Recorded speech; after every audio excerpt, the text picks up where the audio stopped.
So you've started a YouTube channel, you've probably purchased all the gear, and you're really just kind of stuck when it comes to getting started. Well, what could be holding you back is actually having confidence on camera. And I can so relate to this because I waited 3 whole years because I was scared to get on camera. And I'm excited because we decided to do a 2-part series here on the podcast talking all about how to gain confidence on camera. If you're just joining us for the first time, my name is Heather Torres, and you are listening to the Think Marketing podcast. We release a brand new episode every single Tuesday. Tuesday. So make sure you are subscribed wherever you are consuming this content. And yes, we are jumping into a 2-part series all about how to be confident on camera. We've got 4 tips for you in today's episode and 4 tips for you releasing next Tuesday. So make sure you're subscribed and ready for that episode.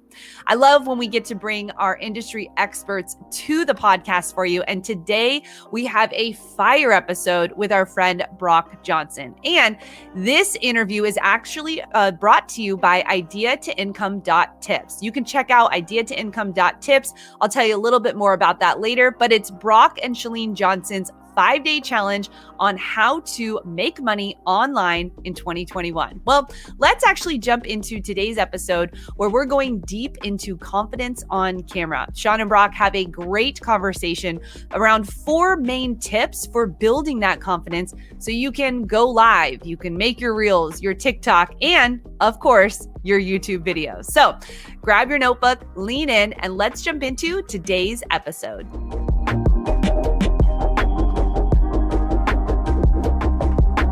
Welcome back to the Think Marketing podcast. I'm fired up because in today's episode, I'm talking to Brock Johnson, a great friend and really an expert in helping entrepreneurs and content creators grow their brand, their influence, and their income leveraging Instagram. Today, though, we're going to be talking about confidence and the power of building your confidence. Because whether you're going to be in a YouTube video, on a video podcast, and an Instagram reel, or putting yourself out there online, you have to have confidence. You know, Brock has earned 6 figures and built multiple 6 figures in his business while playing college football.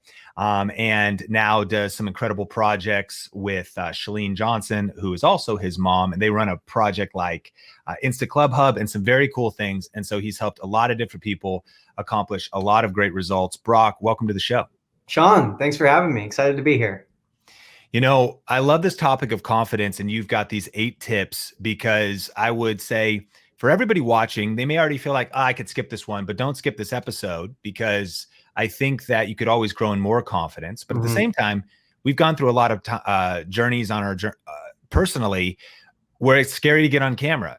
We recognize we don't have confidence. I remember back in 2010 when I shot my first video where I was comfortable being behind the camera, but I was afraid of trolls or haters or even being confident in my message. So I believe there's degrees to this. And I actually really believe that people's most important account is not their bank account. It's not their Bitcoin account, although with Bitcoin rising, it could be soon. It's not your Dick's Sporting Goods rewards or Nordstrom rewards or Bass Pro Shop rewards points account. Your most important account is your confidence account. Because if you don't have confidence, you're always going to find a way to lose. Yeah. If you don't have confidence, you're not going to create your best content, make bold moves, advance in your business. So before we get into these 8 tips, Brock, what have you noticed with how important confidence is and in your own life? I mean, I feel like you've been raised in a really confident family and you had a lot of confidence instilled into you, but you also get to coach a lot of people. And what do you think the importance of confidence and the need of confidence is when it comes to content creators? Yeah, absolutely. So I work with tons of entrepreneurs on a daily basis. Lots of coaching, direct one-on-one conversations where I get to really understand the root of a lot of these issues that are holding people back from growing, whether it's on YouTube or Instagram or even TikTok. And we're having these conversations. And ultimately, one of the biggest barriers preventing them from consistently showing up and creating the content that they know that they need to create and serving the audience that they know they need to serve is they're lacking the confidence to do so. Whether that's the confidence to step into their niche, the confidence to really start talking about their expertise. the confidence to narrow in on one specific topic that they're going to be focusing on, and not just, post about all things all the time for all people, which ultimately, of course, will attract no one. Whether that's the confidence to go live for the first time, no matter what it is, it seems like it's always going back to this one issue of confidence versus fear, the confidence to do what they know they need to do, or the fear that's holding them back from doing it. That's so powerful. And I'm excited to get into these 8 tips. So Brock, what is number 1 so we can build our confidence? Yeah, absolutely. So I think that you said the perfect word there, which is build. And my first tip is practice. You have to show yourself that you can do the things that you want to do. And the only way to do that is to practice. And I think that really tangibly, there's tons of opportunities on social media to practice whatever it may be that you want to get better at, that you want to feel more confident in doing. Let's say, Sean, that you want to get more confident going live on YouTube, but you already have some YouTube subscribers, and so you don't feel confident just flipping on live and going live for your first ever YouTube live stream. So instead, you can practice by going to another platform where you either have less followers, or maybe a platform that you haven't even been on yet. Try experiment going on TikTok and going live there, or going live on Instagram, or experiment with Twitter, things like that. Use these other platforms where you might not have as big of a following, AKA not as much pressure, and use those as opportunities to practice. And ultimately, the more times you do something, the better you're going to get at it. Like Sean, you started with your first video recording in 2010, and I've seen that video, and we can look back and we can laugh at it. Recently, I've been looking back at some of my very early Snapchat stories, because I practiced on Snapchat before I moved to Instagram stories and to TikTok. And I laugh at those because they're so funny, and they sound like I'm a radio host, and totally inorganic and inauthentic and not true to me. But they were practice. They were opportunities to get better. And also, I would recommend saving some of your practice attempts, because like Sean and I can tell you, it's really funny to look back a few years later and say, this is where I started. Yeah, it's all about the journey. And your first videos are going to be your worst videos. And you have to be willing to start, as our friend Angie says, poop your pants scared. You got to just be able to just get on camera, sweaty armpits. And I love that you brought up practicing on early Snapchats. Heather Torres, the host of the Think Marketing podcast, she was terrified to get in YouTube videos. She was terrified to get on camera, and also kind of terrified to like create long form teaching content because she didn't have the confidence for that yet. But what she did was she committed to doing a Snap series every single day that had like a beginning, middle, and end. And she didn't care about having followers. She didn't care. She hoped nobody else was watching. She was disciplining herself to post consistent content that had a lot more to do with her than even with the viewer on the other side. And we say here a lot at Think, use your season in obscurity to prepare you for popularity. Use your season when nobody knows you yet to not be so worried about why am I not growing, or if I'm not getting the views yet. That's a huge opportunity season that it's actually a lot more about your personal development. It's a lot more about your practice.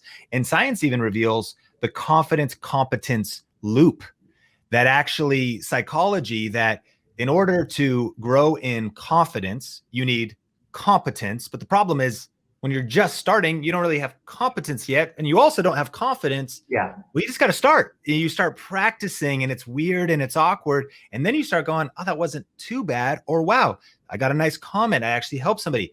Boost your confidence a little bit. You go back out next time. And Brock, I love that you're saying this, because this thing compounds, it builds. I love that. What's number 2? Yeah, number 2 is that you need to allow yourself space to fail. And I think that a really tangible way you can do this is literally take out a pen and a piece of paper, take out a sticky note, and write yourself a permission slip. A permission slip. Today, I'm going to allow myself to show up imperfectly on Instagram stories. Today, I'm going to allow myself to post a Facebook post and not spell check it 15 times. Today, I'm going to give myself permission to go live on YouTube for the first time, whatever that thing may be. Write yourself a permission slip. And the permission is to be human. The permission is to make mistakes and have imperfections. And I'll let you in on this secret that really isn't a secret, is that human beings, especially now in 2021, Sean, and you know this, we are seeking out imperfections. We don't want this fake photoshopped, perfected, super polished, gleaming looking person on social media, because that's unattainable. And that's not something that we're going to connect with. I know myself personally, if I see someone who is, clearly that fake on social, there's no chance I'm going to follow along. And definitely there's no chance I'm going to trust them as an expert or someone who I can rely on, because I know that they're not even being true with who they are. So write yourself a permission slip and allow yourself to be imperfectly human. So good. I mean, it's these, sometimes I feel like I'm a walking vault of quotes and cliches, but fail forward. Sometimes you win, sometimes you learn. It's not sometimes you lose. And every video you post is an opportunity to fail. It's a permission slip to fail. Entrepreneurs, I failed 10,000 times, Thomas Edison, but then I finally found the one way that worked. And it's interesting, especially in the context of YouTube, that when you look at some of the biggest YouTubers, even PewDiePie or Mr. Beast, they had hundreds of videos under their belt before they broke through, before they got noticed. And for our community, like, a lot of people aren't aspiring to be a Mr. Beast or a PewDiePie. They're trying to help a particular group of people. They're mission-driven, purpose-driven entrepreneurs solving specific problems. But even still, I mean, man, you just need so much content under your belt. Brock, how much content do you have under your belt now? Because even you're so confident, you're well-spoken. But how many times have you snapped, Instagram story, created content, posted videos and courses just so far? And how old are you, if I can blast that out on the podcast? Yeah, absolutely. So I am 23 years old, and I've been doing this full time for about 4 years or so now. I have hours, probably days worth of content on Snapchat alone. I have hundreds of videos on TikTok, hundreds of videos and posts and Instagram pictures over on Instagram, hours and hours and hours worth of Instagram stories. I currently am a co-host of a podcast that releases 2 episodes a week that are each like 30 minutes long. But even before that, I did over 100 episodes on a podcast that was my own. So I have practiced, like we talked about earlier, over and over and over and over again. There's more content that you could ever watch in your lifetime. And I've produced that in just a few years because I've allowed myself to fail forward, as you said, and to really practice. Listen, Think Marketing Podcast, you got to up your outputs. I love what Brock just said. He's done so much volume, and I need to get him on YouTube more, but he's got a bunch of YouTube videos out as well. And what's crazy is there's so much volume to outputs there. And one of the things we've been talking about earlier here at Think Media, as we're in a new year, is when you're setting goals, set output driven goals, not necessarily even results driven goals. If your goals are connected to results, well, your confidence might be up and down, like, wow, people really clicked on this video and liked it, and people didn't like this one. But if it's output driven, your confidence is, man, I checked the box. I got my weekly upload up. I got my live out. I got the podcast out. And the more outputs you can put out, actually, really, the quicker you will grow. Kind of makes sense. If you go to the gym one day a month, the guns aren't going to grow as fast. That's my routine. I don't go to the gym, but I run too much. And Shalene Johnson always is like, dude, I got to get you lifting weights so you don't, okay, whatever. But listen, if you go to the gym 7 days a week, you're going to reach those goals faster. That confidence muscle is going to grow a lot faster. So it's so powerful to see that a level of volume. And I want to challenge you listening to this, up your outputs, because they will help you grow your confidence faster. Hit us with number 3, Brock. Absolutely. Number 3, and I think everyone knew this one was coming, was you can't compare yourself to others. There's this great quote, comparison is the thief of joy. And that's absolutely true. If you are thinking about yourself currently on YouTube and comparing yourself to a Mr. Beast or a PewDiePie, of course, I think every single one of us, 99.999% of the population, would feel defeated. But you can't compare your chapter 1 to someone else's chapter 17. Someone else might be nearing the end of the book or somewhere in the middle of their book, and you're just getting started. You're just sitting down at the laptop to start typing your intro, your chapter 1. So you can't compare yourself to other people. When you do, that's a one-way ticket to a blow to your confidence and a hurt to your ego. You start comparing yourself. Why don't I look that pretty? Why don't I sound that good? Well, guess what? If you could see their first video, if you could listen to their first podcast or read their first blog post, you would be laughing, because chances are you might actually even be better than that. But I think the only person who you can really compare yourself to consistently is who you were yesterday. And if you're incrementally 1% every single day getting better than who you were yesterday, that's a safe comparison. But do not, for all intents and purposes, please avoid comparing yourself to others. I love that, Brock. And I think sometimes, if we're honest, and I've been here as well, we could be afraid. The thing that holds us back from being confident sometimes too is not only maybe comparing, but being afraid of starting late and kind of being afraid of starting small and being seen as starting small. Yeah. Because especially as some of these social media platforms are now maturing, we can feel like we're late to the game. And so we get this question a lot. Should I hide my subscriber number? Because you can turn that on and off on YouTube, because it's like I'm embarrassed of it when I'm just starting, kind of. But I want to encourage you listening, like, everybody started at zero. There's something powerful about the fact, like, there's no need to actually hide your subscriber number, in my opinion. Don't buy subscribers. There's no need to try to boost your followers up. There's something about the journey. Now there's this new app called Clubhouse. And what's been interesting is I've been seeing all these actually really massive people with like 100 followers, because it's a brand new app. Like, it just happens to be that some of these apps are more mature, but man, comparison will derail you so quickly. It's blinders on. Get clear on your mission, who you called to serve. What are you trying to build? What are you trying to post? And if you're output driven, you don't even have time to watch what everybody else is doing. You got to focus on what you're doing, what you're building. I love that, Brock. All right, what's next? Next, number 4 is to focus on your why. And if you don't already have your why, if you haven't clearly defined like your why, just think about it for a minute. Maybe pause the podcast as you're listening right now and just think about, what is my why? Why do I do what I do? What is my driving focus? Is it financial freedom? Do you want to change the world? Do you want to provide for your family? Like, what is your why? And I think your why is going to far outweigh the fear. And I think that ultimately that's what it comes down to, is when we're feeling not confident and when we're not doing the things that we know we need to do, it's because we're thinking about everything that could go wrong, and we're thinking about the fear, and we're thinking about the potential haters and the naysayers that exist on social media, but we're failing to remember our why. And we're also failing to remember the group of people, the hundreds, if not thousands, if not millions of people who need to hear our message and who really deserve to be served by us, and who we can help, and we can change lives. But we have to take that first step. As we said earlier, like, you have to just get started, whether that's your live stream or your first tweet or your first Instagram post, whatever that thing may be. If you don't just get started and you can't remember your why, and you let all of the potential negative outcomes keep you from the positive outcomes that are likely to follow, then you're never actually going to get started. So a great way to grow your confidence is to stay in your why and keep those people on the front of your mind. Brock, what's your why, and how'd you find it? Was it immediately clear, or have you kind of been refining it? I think that I've had a few whys over my life, and I kind of, keep them in different stages of my mind. But I think that one that I've had almost my entire life is that I want to help as many people as possible. Not to get too off subject, but I'm an Enneagram 2. If anyone knows about the Enneagram, the 2 is nicknamed the helper. I want to help people. So that's my why, is I want to help as many people as possible.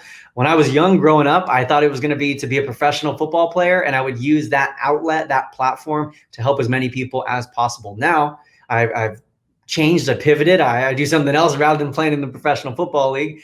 But I still have the goal, the why of helping as many people as possible. And then on a personal level, I want to, when I was in college, create financial freedom for myself, so I didn't have to rely on my parents. I didn't have to have them paying for my meals. And now that I'm out of college and I'm starting a family, I want to be able to provide for my family and provide that financial stability so that we can live the life we want to live. Man, that's beautiful. And ladies and gentlemen, Brock Johnson is officially engaged. Is there a wedding date happening? Is that a 2021 event? It's going to be probably a 2022 event. We're waiting before we even are going to start planning. We got some great advice that, we should just kind of enjoy being engaged for a little bit before we hop into planning. So we're not even starting planning for a couple more weeks. Well, that's brilliant. And of course, question of the day is, man, what's your why? And so maybe think about that rhetorically. If you're on the podcast, if you're on the video podcast, drop it in the comments. Like what drives you? And That inspires me, Brock. It's always powerful to hear people what drives them. And it always, whenever things get really even overwhelming and tiring, and why am I even doing this? Like, where you actually, why am I doing this? Like, remember your why. Like, why am I putting in this hard work? Why am I editing and posting videos for results that are not outweighing the work at first?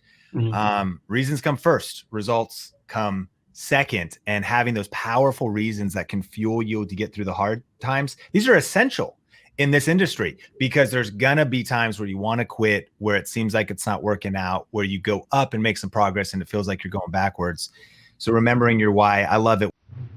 Well, that was part 1 of our 2-part series all about how to be confident on camera. We went through those 4 tips today: practice, have space to fail, you can't compare yourself to others, and focus on your why. And man, that last part that Brock and Sean were talking about, your why, it's so important. And really, I know it was tip number 4, but for me, it is the first thing I think about when I'm trying to get over being comfortable on camera. Even recording this podcast right now, I've already messed up 4 times. I know that I am probably rushing through what I'm saying, but I've just learned that over time, my why is going to get me through this. I know that creating this content for you, for putting the camera on, for getting started, for just pushing through and understanding that I know why I'm doing this, that is what helps me get through the hard days. And when I think about, having space to fail, man, I've failed a lot when it comes to creating videos. And over time, you just kind of learn that this is just like a friend. The camera becomes a friend, and that's who you're talking to on the other side. While your video might go viral and millions of people will watch it, normally you're really just talking to the one person who's watching your videos on their phone or on their TV or on their computer, right? It's that one-to-one connection.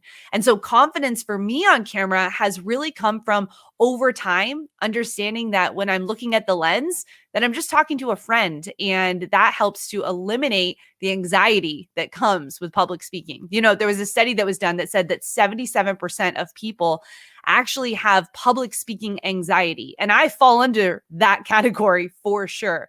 But knowing my why, knowing that I have space to fail, not comparing myself to others, and really just practicing over and over, that really is what helps me get through creating videos for you. So I cannot wait for us to go into part 2 next week. But your next step is to go to idea-to-income.tips. That is Brock and Shalene's 5-day challenge that's going to be starting soon. So you want to make sure you register for this 5-day challenge, speaking all about how to make money online in 2021. I'm signed up and excited, locked in, because Brock and Shalene and Brett are going to be teaching some amazing tips on how you can get started with an online business right now. So if that sounds like your next step, you should go to idea-to-income.tips right now. Now, if you got value out of today's podcast, I want to invite you to share this with a friend. And one way that you can do that is by rating and reviewing the podcast. Now, this doesn't mean it goes directly to your friends, but it helps us to be able to get this podcast out to more people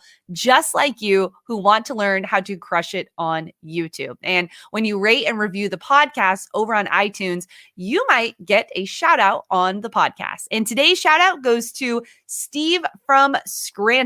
Steve says, "Think marketing is the best and provides value content each episode to help grow your business." Thank you so much, Steve, for that review. And if you haven't shared this yet with a friend, definitely hit the share button and get it out to someone who needs to grow their YouTube channel. Well, that was episode, I don't know what number, but part 1 of the 2-part series all about confidence on camera.